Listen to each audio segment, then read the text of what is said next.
By day they called Nze Obina righteous, never knowing who he became at night.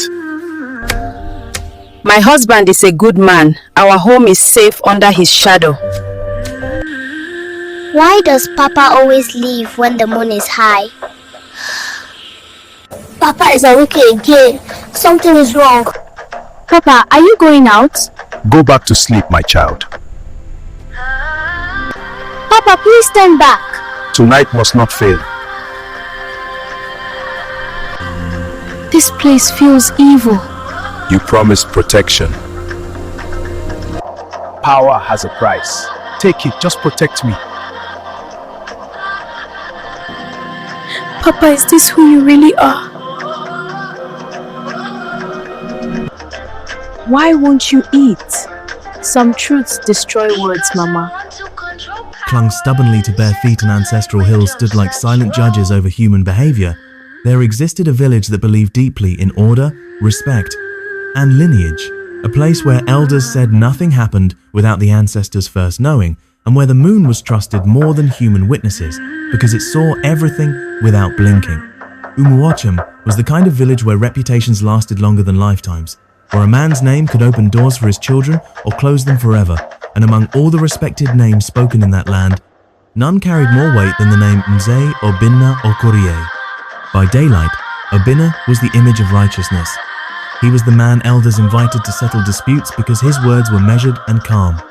He was the man who poured palm wine during festivals and reminded young men that greed destroyed bloodlines faster than witchcraft.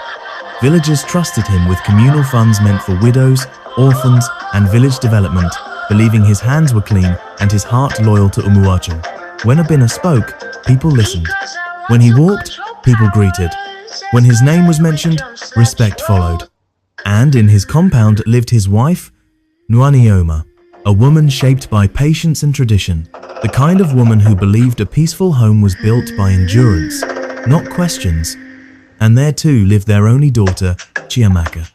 Chiamaka was not loud, she was not troublesome. She was the kind of child elders described as having old eyes in a young face because she watched more than she spoke and noticed what adults assumed children never could. While others played, Chiamaka listened. While others laughed, she observed. And in Umuocham, children were taught early that a father's shadow was sacred, that questioning a parent was like questioning the ancestors themselves. A child's duty was obedience. Silence was praised. Curiosity was discouraged.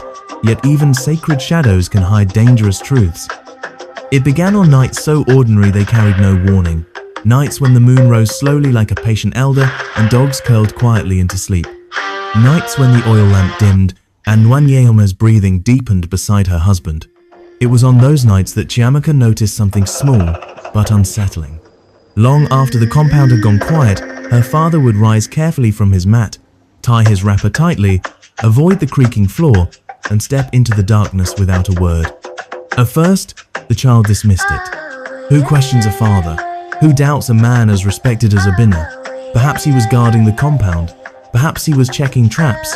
Perhaps it meant nothing, but the nights repeated themselves, again and again, always after midnight, always in silence, and curiosity slowly mixed with fear. Fear fermented into suspicion. And Chiamaka began to remember an old proverb whispered by elders during moonlit storytelling. When a man walks too often in the night, he is either chasing wealth or running from conscience. The words clung to her mind like smoke. And one night, when the moon hung full and bright enough to expose even secrets buried in the soil, something inside the child refused to stay still.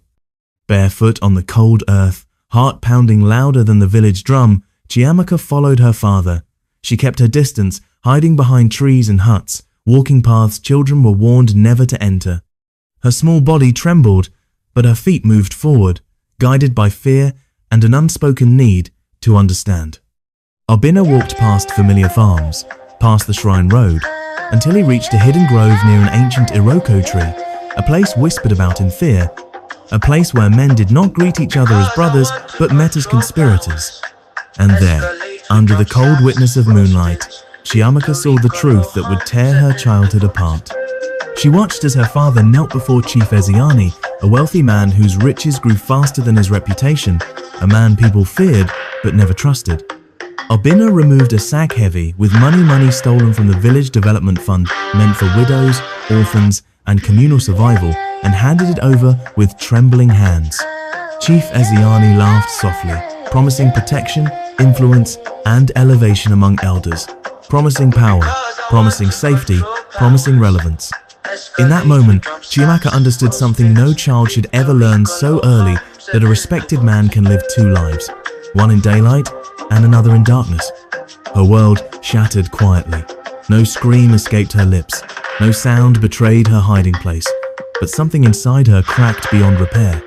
The man who taught her that a good name is better than riches had traded his name for power.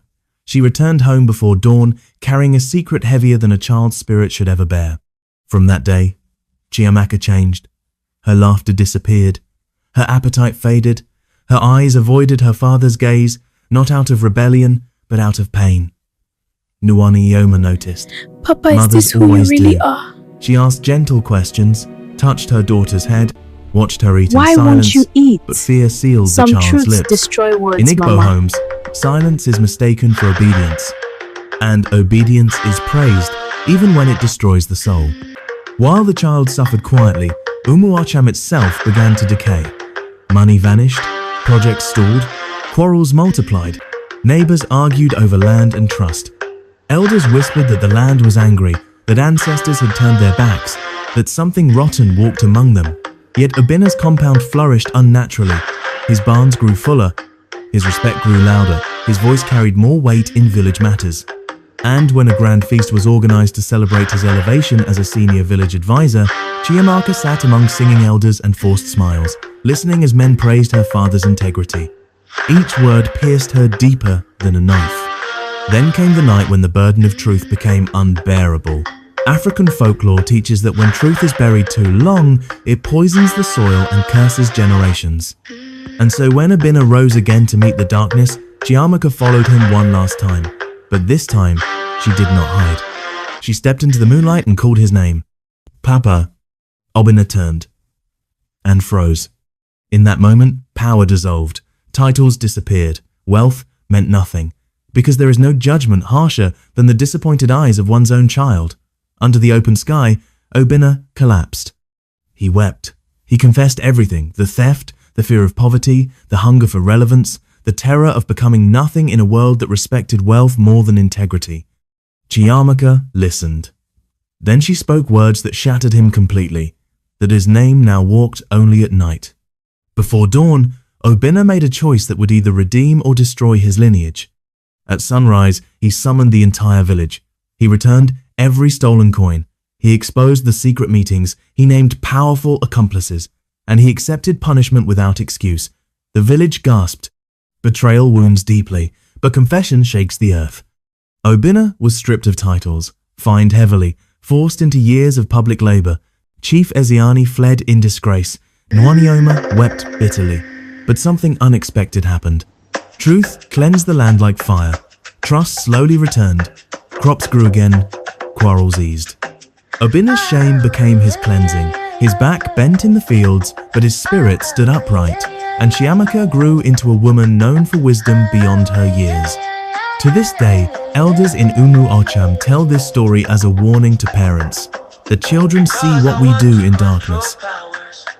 Escalates with drum slaps, rose pins, victory, color hums, the end of us.